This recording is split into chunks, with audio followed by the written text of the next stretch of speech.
Mother wise, we would like to be wise mothers. 모든 지혜와 지식의 보고 되시는 예수님께 잘 뿌리 내리기를 원합니다. 여러분 안녕하세요. 마더와이즈 인사드립니다. 가족의 생활 주기를 하나하나 짚어가며 하나님을 더 잘 알아가길 원하는 시간입니다. 가족 이야기, 가족의 생활 주기 알아보기. 오늘도 이 시간 위해서 가족 관계학 박사이신 서진숙 집사님 나오셨습니다. 안녕하세요. 안녕하세요. 네, 저희가 2018년을 맞이해서 이 가족 이야기를 시작했는데요. 네네. 이제 벌써 10번째가 되었고 저희가 건너야 할 징검다리가 몇 개 안 남았어요. 네, 맞습니다. 네, 오늘 그 몇 개 안 남은 이야기 중에서 저희가 나눌 주제는 나의 반쪽 찾기이네요. 네, 성인 자녀들에게 있어서 중요한 이슈들이 아주 많이 있지만 네. 그 중에 하나가 바로 주님께서 예비해 놓으신 짝을 찾는 일이 되겠죠. 정말 중요한 것 같아요. 네, 바로 연애와 결혼 이야기인데요. 네. 특별히 오늘은 연애 이야기를 좀 해볼까 해요. 네, 이제 우리 아이들이 사춘기 성장기 지나서 이제 결혼 이야기를 할 때가 됐는데요. 연애 이야기도 궁금한데요. 네, 이 연애는 가족 관계하고 아주 많은 연관이 있어요. 연애를 잘하는 사람들, 연애를 잘 못하는 사람들, 연애를 아예 시작도 못한 사람들 많은 이제 경우들이 있을 수 있는데요. 네. 어떤 경우이든 사실 우리가 속한 어떤 가족 관계를 그 상황 속에서 보여주게 됩니다. 네, 어떻게 보여주나요? 오늘 이야기할 주제가 연애 중에서 특별히 이상형인데요. 네. 이 이상형이라는 것을 통해서 우리가 어떤 가족 관계 안에 있었는지 보여주게 되는데 집사님은 결혼하기 전에 혹시 이상형이 있으셨나요? 그럼요, 있었죠. 네. 근데 철이 들면서 네. 이상형도 조금 변해갔던 것 같아요. 네, 그렇죠. 저 같은 경우에는 이상형의 기준이 뭐였냐면 저희 아버지 같지 않은 남자였어요. 네. 네, 이 아버지 같지 않은 남자. 이 말 속에 참 다양한 의미가 들어있을 수 있는데요. 네.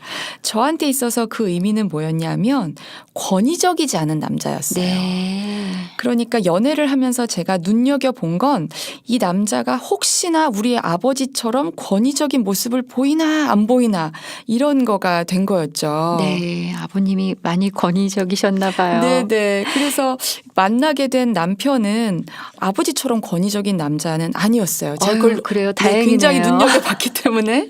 그런데 제가 생각 못했던 건 아버지만큼 아주 고집이 세더라고요.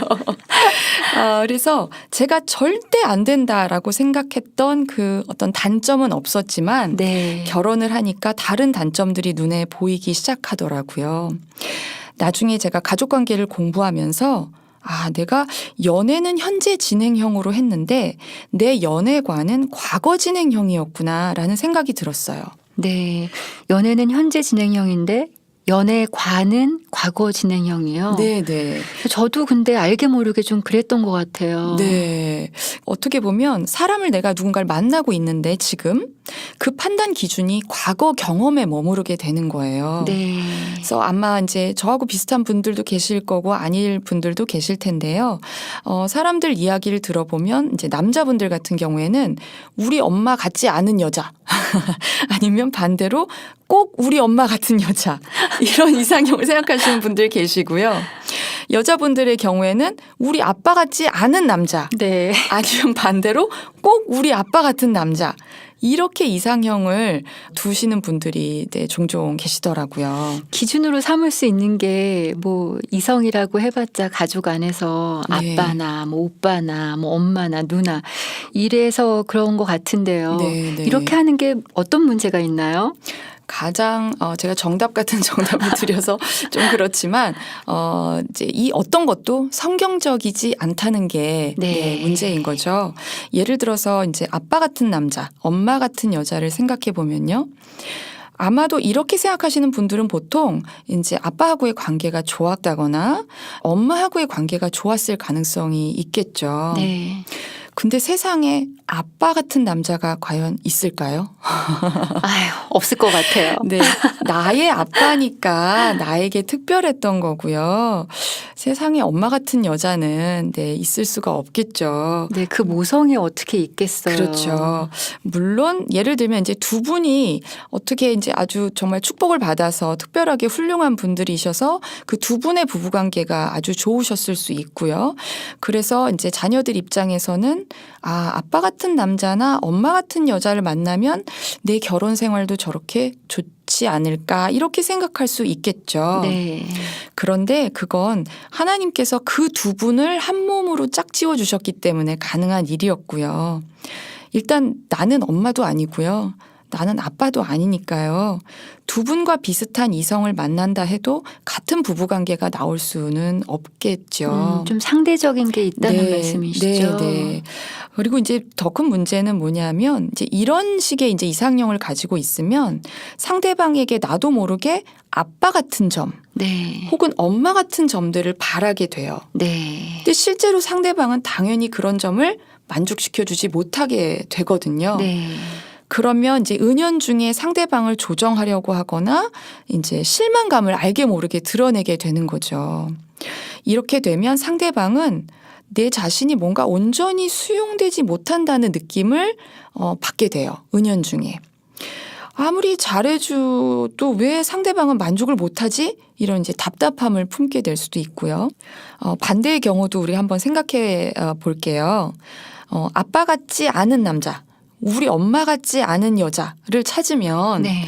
어떻게 되냐면 상대방이 그 단점을 갖고 있나 아니나 이런 것만 집중을 하게 되다 보니까 네. 상대방의 모습을 있는 그대로 알게 되기가 쉽지 않아요.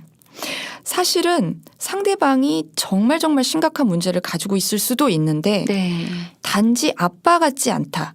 혹은 엄마 같지 않다는 이유만으로 계속 연애를 하게 되고 나중에는 이제 어떤 더 큰 상처를 받을 수도 있거든요. 네. 예를 들어 볼게요. 아빠가 너무 무뚝뚝하고 무관심해가지고 나는 정말 아빠 같지 않은 따뜻하고 자상한 남자를 만날 거야. 근데 이제 그런 남자를 만났어요. 네. 근데 그 남자가 따뜻하고 자상하다 못해서 내 생각, 생활 스타일, 옷 입는 거를 다 이렇게 사랑이라는 이름하에 간섭하고 네. 속박하려고 들면 뭔가 이제 관계가 이제 답답해진다는 느낌을 받는 거죠. 네. 정말 이렇게 헤어져야 될까? 고민을 하다가도 그래도 이제 집에 있는 아빠를 생각하면 네. 아니 그래도 이렇게 나한테 관심을 가져주고 챙겨준 남자가 또 어디 있겠어. 네. 이런 남자를 또 만날 수 있겠어? 이렇게 생각을 하고 그 답답한 관계를 계속 이어나가게 되는 거예요. 기준의 가장 그 우선순위가 네. 아빠 같지 않은 거군요. 네, 그렇게 되다 보니까요. 네. 이제 남자분의 경우에도 예를 들어서 엄마가 너무 간섭을 하시는 분이셨어요. 그래서 나는 진짜 엄마 같지 않은 여자, 좀 나를 좀 이렇게 내버려 둘 수 있는 여자를 이제 원해서 만났는데, 그 상대가 너무 자유로워서 결혼에는 별로 관심이 없고, 네. 너는 너의 일을 해. 나는 나의 일을 할 거야. 이렇게 생각하면서 굉장히 자유분방한 그런 이제 여성하고 연애를 하게 되면 사실 이제 연애라고 하는 것이 이제 관계가 새로 만들어지는 거니까 어느 정도 이제 서로 간에 조정이 필요한데 이제 그걸 안 하려고 하는 이제 여성의 경우에 네. 엄마 같은 잔소리를 안 해서 좋았는데 너무 각자 가는 거 아닌가? 이런 이제 갈등을 이제 겪게 되는 거죠. 네. 그러니까 상대방에 있는 모습을 그대로 건강하게 좀 볼 수 있어야 되겠는데요. 네. 그러면 지금 한참 그 이성에 대해서 생각하고 좀 나름의 이상형을 마음에 두고 있을 우리 아이들에게, 우리 자녀들에게 부모로서 어떤 도움을 줄 수 있을까요? 나의 과거 경험을 바탕으로 한 기준은 왜곡이 될 수밖에 없어요.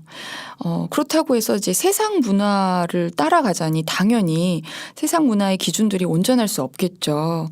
왜냐하면 세상에서는 언제나 나 자신만을 최고로 높여라.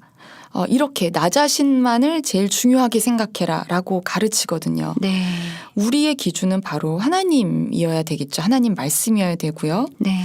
물론 성경에 있는 하나님께서 기뻐하시는 자녀의 모습은 좀 모호하게 느껴질 수도 있을 거예요. 그리고 아주 이상적인 모습이 또 때로 나오는 것도 사실이고요.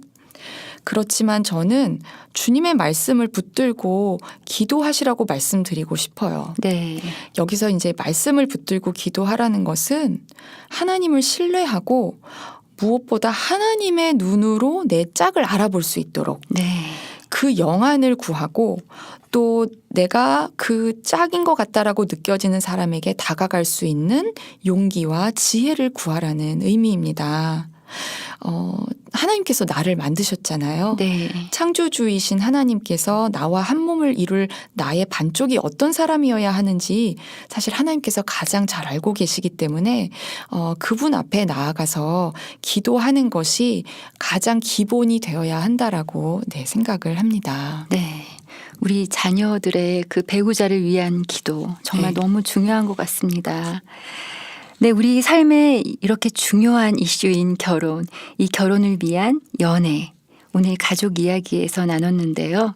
당연히 크리스찬으로서 이 문제 또한 내 중심적이 아닌 또 세상의 흐름대로가 아닌 하나님 중심으로 생각하고 기도해야겠습니다.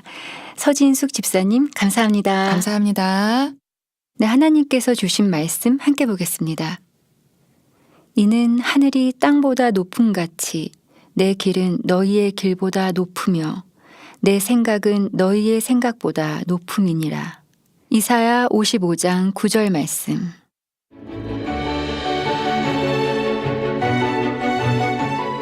네, 오늘 들으신 이 방송은 유튜브 마더와이즈 코리아 채널에서 다시 들으실 수 있습니다. 오늘도 함께 해주신 여러분 감사합니다. 하나님 안에서 평안한 한 주 보내십시오.